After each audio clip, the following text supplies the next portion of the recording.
Good morning student. पिछले कक्षा में हमने देखा कि पाठक को मुंबई अच्छा नहीं लगा। वह अपने आप को कैदी जैसा महसूस कर रहा था। वह अपने माँ के पास जाना चाहता था, परंतु छुट्टियां होने में अभी बहुत दिन बाकी थे। तो चलिए देखते हैं कि आगे क्या होता है। अब ये पाठ को आगे बढ़ाते हुए मैं कहानी को आगे बढ़ाती हूँ। पृष्ठ 12 आप खोलिए। पृष्ठ 12, ठीक है, यानी 12। यहां से मैं पढ़ूंगी। पृष्ठ 12 यहाँ, ये देखो। तो चलिए, किंतु छुट्टियां, उसके मामा ने कहा ना कि ठहर जाओ, छुट्टियां होगी तब जाना, तब तक पढ़ो। तो उसने कहा किंतु छुट्टियां में अभी बहुत दिन शेष हैं। इस बीच में एक दिन उसने अपनी किताब खो दी। अब उसको अपना पाठ याद करना बहुत कठिन हो गया। उसकी दशा इतनी दयनीय हो गई कि उसके मामा के बेटे उसे अपना भाई कहते हुए शर्माते थे। पाठक मामी के पास गया और कहने लगा, मैं स्कूल नहीं जाऊंगा, मेरी पुस्तक खो गई है। मामी ने क्रोध से अपने होठों को चबाते हुए कहा, मैं तुझको कहाँ से महीने में 5 बार पुस्तक खरीद कर दूं? इस समय पाठक के सिर में दर्द उठा। उसने सोचा, बीमार होने के पश्चात वह घर वालों के लिए विपत्ति बन जाएगा। दूसरे दिन प्रातःकाल कहीं भी पाठक ना दिखाई दिया। उसको चारों तरफ खोजा गया, किंतु वह ना मिला। वर्षा बहुत अधिक हो रही थी और वे व्यक्ति जो उसे खोजने गए बिल्कुल भीग गए। आखिरकार विश्वंभर ने पुलिस को सूचना दे दी। मध्याह्न यानी दोपहर में पुलिस का एक सिपाही विश्वंभर के द्वार पर आया।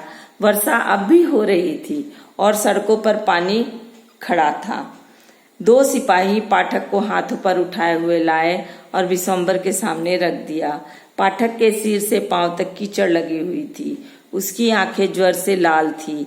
विश्वंभर उसको घर के अंदर ले गया। जब उसकी पत्नी ने पाठक को देखा तो कहा, अच्छा होता जो तुम इसको घर भिजवा देते। पाठक ने यह शब्द सुने और सिसकियां लेकर कहने लगा, मैं घर जा तो रहा था, परंतु ये दोनों मुझे जबरदस्ती ले आए। ठीक है, कितना दुख लगा है पाठक को इस बात के लिए। तो अभी हम लोग सबसे पहले इसमें का कठिन शब्द देखते हैं बच्चों।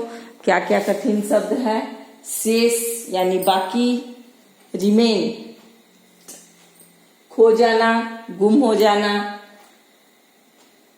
आखिरकार यानी अंत में, हार मारकर, मध्याह्न दोपहर का समय। ठीक है, तो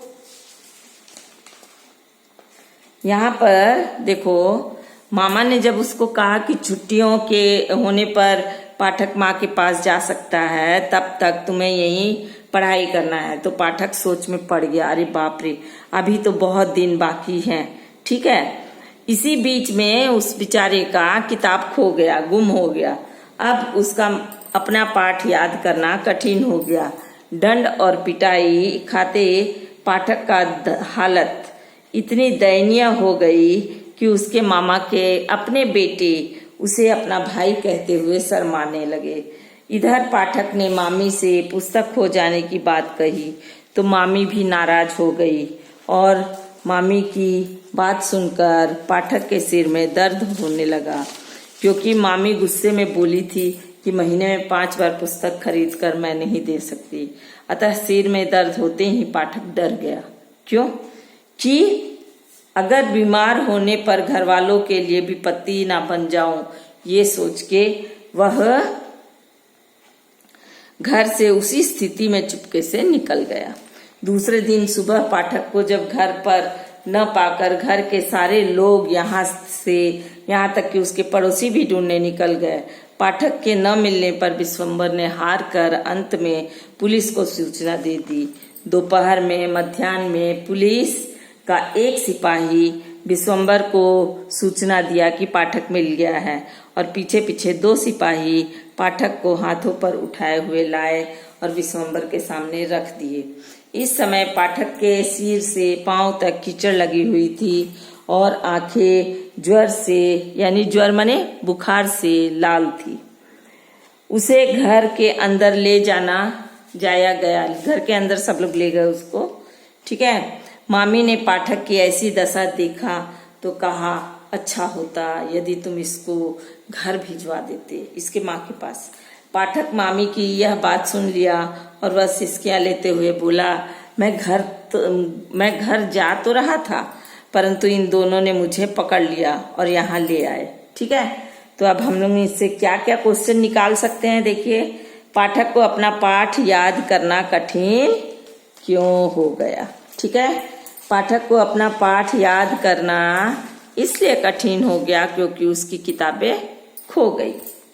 उसके मामा के बेटे उसे अपना भाई कहते हुए क्यों शर्माने लगे। अध्यापक से दंड और पिटाई खाते खाते पाठक की दशा इतनी दयनीय हो गई कि उसके मामा के बेटे उसे अपना भाई कहते हुए शर्माने लगे। पाठक के सिर में दर्द क्यों होने लगा। पाठक के सिर में दर्द इसलिए होने लगा क्योंकि मामा ने गुस्से में कहा, यह कह दिया कि मामी ने गुस्से में यह कह दिया कि महीने में 5 बार पुस्तक खरीद कर नहीं दे सकती, ठीक है। पाठक चुपके से घर से क्यों निकल गया। सिर में दर्द बढ़ते ही पाठक डर गया। उसने सोचा कि बीमार होने पर घर वाले के लिए विपत्ति ना बन जाए, इसलिए वह उसी स्थिति में घर से चुपके से निकल गया। पाठक के न मिलने पर उसके मामा विश्वंभर ने क्या किया। पाठक के न मिलने पर उसके मामा विश्वंभर ने पुलिस को पाठक के गुम हो जाने की सूचना दे दी। मध्याह्न के समय विश्वंभर को क्या सूचना मिली। मध्याह्न के समय विश्वंभर को सूचना मिली कि पाठक मिल गया। पाठक को घर तक किसने लाया। 2 सिपाही पाठक को हाथों पर उठाए हुए घर तक लाया। उस समय पाठक की स्थिति कैसी थी। उस समय पाठक के सिर से पांव तक कीचड़ लगी हुई थी और आंखें ज्वर से लाल थी। मामी ने पाठक को ऐसी दशा में देखकर क्या किया। मामी ने पाठक को ऐसी दशा में देखकर कहा, अच्छा होता यदि तुम इसको घर भिजवा देते। पाठक ने धीरे से क्या उत्तर दिया। पाठक ने मामी की बात सुन ली थी। धीरे से कहा, मैं घर जा तो रहा था, परंतु इन दोनों ने मुझे पकड़ लिया और यहाँ ले आए। अब पाठ का अंतिम वीडियो की प्रतीक्षा करिए। तब तक के लिए धन्यवाद, ठीक है। इसके बाद अंतिम वीडियो मैं दे रही हूँ। सारा क्वेश्चन कहाँ लिखेंगे आप, हिंदी CW में और ये शब्दार्थ भी। Thank you, okay.